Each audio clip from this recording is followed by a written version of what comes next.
Halo, selamat pagi saudara-saudari yang terkasih dalam Kristus Yesus Tuhan Allah kita.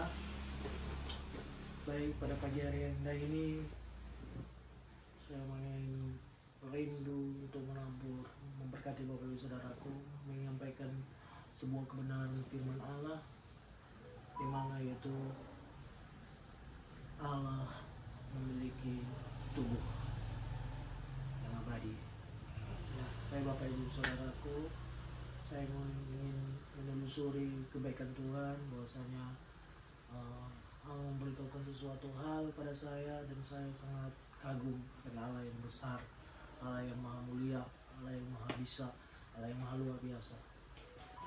Dimana Bapak Ibu Saudaraku, saya mau ingin memvalidasi dulu bahwasanya di Kejadian 1 ayat 2 firman Allah berkata begini, bumi belum berbentuk dan kosong, gelap gulita menutupi samudra raya, dan roh Allah melayang-layang di atas permukaan air.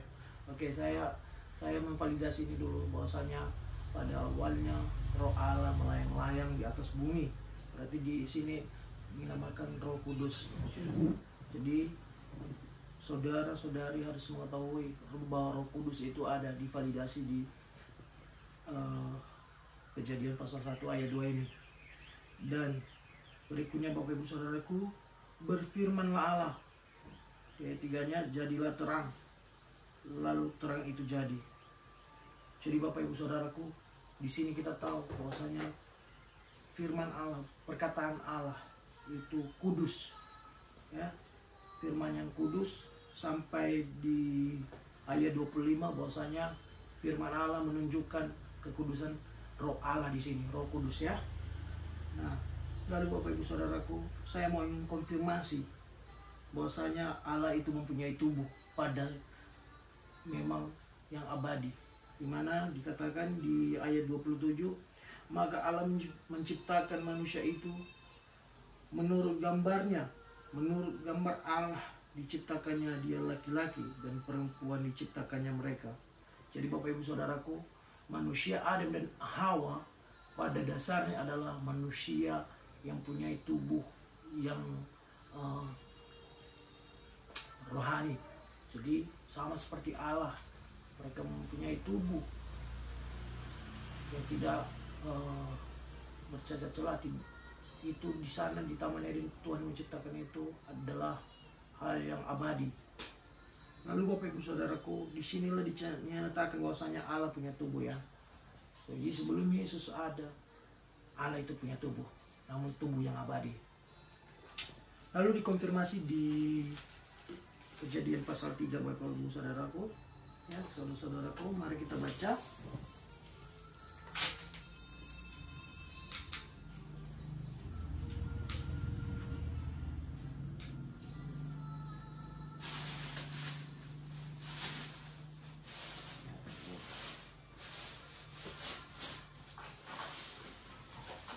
Oke, kita konfirmasi bahwasanya Allah itu berbentuk tubuh, ada tubuhnya. Di Kejadian pasal 3 ayat 8, ketika mereka mendengar bunyi langkah Tuhan Allah yang berjalan-jalan di dalam taman itu, pada waktu hari sejuk, bersembunyilah manusia dan istrinya itu terhadap Tuhan Allah di antara pohon-pohon dalam tanaman. Oke Bapak Ibu Saudara, di ayat ini firman Allah memvalidasi bahwasanya Allah itu berjalan-jalan di Taman Eden ini. Lalu Adam dan Hawa ketika mengetahui itu, mereka bersembunyi. Gak mungkin dong roh Allah datang untuk berjalan-jalan. Gak mungkin firman Allah datang untuk menyampaikan, untuk bersyul. Namun di sini ditekankan bahwasanya Allah melangkah-langkah, berjalan-jalan di Taman Eden ini. Jadi firman Allah memvalidasi bahwasanya Tuhan itu, Allah itu mempunyai tubuh yang abadi. Jadi di mana divalidasi lagi Bapak Saudaraku bahwasanya Allah itu sama seperti tubuh manusia, dimana divalidasi di ayatnya yang ke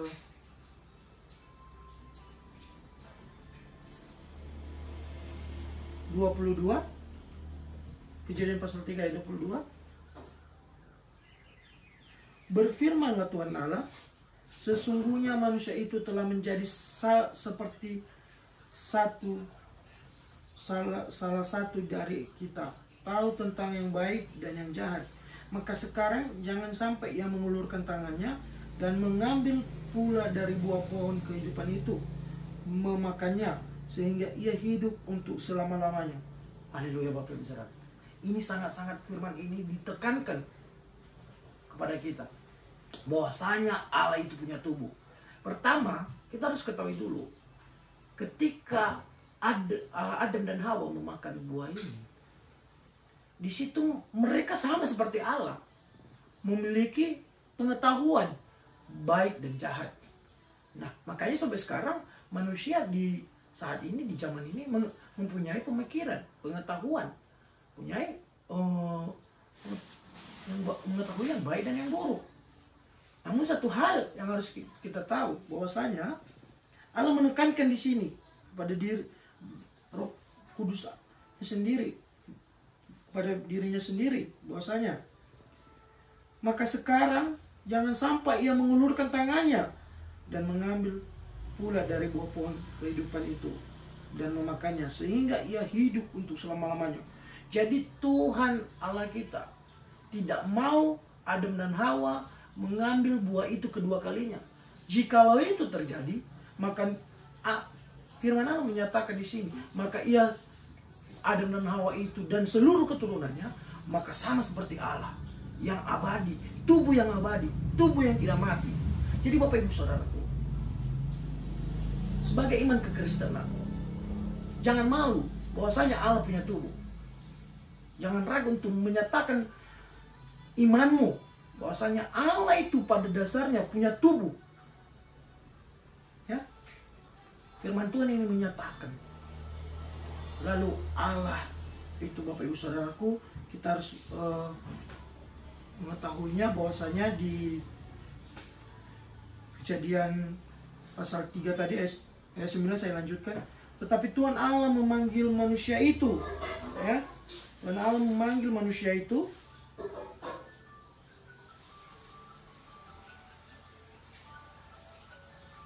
dan berfirman kepadanya, "Di manakah engkau?" Ia menjawab, "Ketika aku mendengar bahwa engkau ada di dalam taman ini, aku menjadi takut karena aku telanjang, sebab itu aku bersembunyi." Jadi Adam dan Hawa bersembunyi di hadapan Tuhan. Lalu Allah berfirman, berkata-kata. Dan di mana pada dasarnya Adam dan Hawa bisa berjumpa secara langsung kepada Tuhan Allah kita? Karena mereka memiliki tubuh seperti Allah. Jadi jangan ragu untuk menyatakan iman kekristenan, bahwasanya Allah itu punya tubuh. Jadi Bapak Ibu Saudaraku, firman ini memvalidasi bahwa Allah kita yang hebat, yang luar biasa punya tubuh. Makanya nanti kenapa Allah itu menjadi manusia?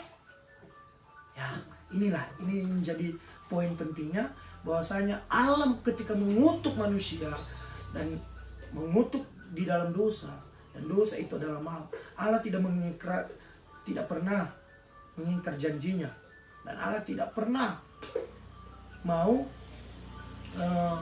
menyalahgunakan Allah Maha Kuasanya. Namun dalam hal ini karena Dia mengasihi manusia itu, makanya Dia mengambil tubuh, ya, makanya Dia mengambil tubuh yang fana. Makanya Dia memulai proses yang sebegitu detail. Makanya Dia mengambil tubuh itu. Makanya Dia menjadi Yesus Kristus. Jadi buat teman-teman kekristenan, jangan ragu untuk sekali lagi untuk menyatakan iman Kristen. Jadi mungkin ini yang dapat saya sampaikan pada saudara-saudari pada pagi hari ini. Tuhan Yesus memberkati. Shalom. Baik Bapak Ibu Saudaraku yang untuk mendukung saya di YouTube channel, Facebook, IG, mohon bantuannya. Untuk selanjutnya saya mempunyai kerinduan untuk menyampaikan kabar Injil, kebenaran-kebenaran firman Allah, biar melalui channel ini biarlah semua kita diberkati dan kebenaran Injil Tuhan akan disebarkan seluruh pelosok. Jadi mohon bantu subscribe, doa, dan share. Tuhan Yesus berkati. Shalom.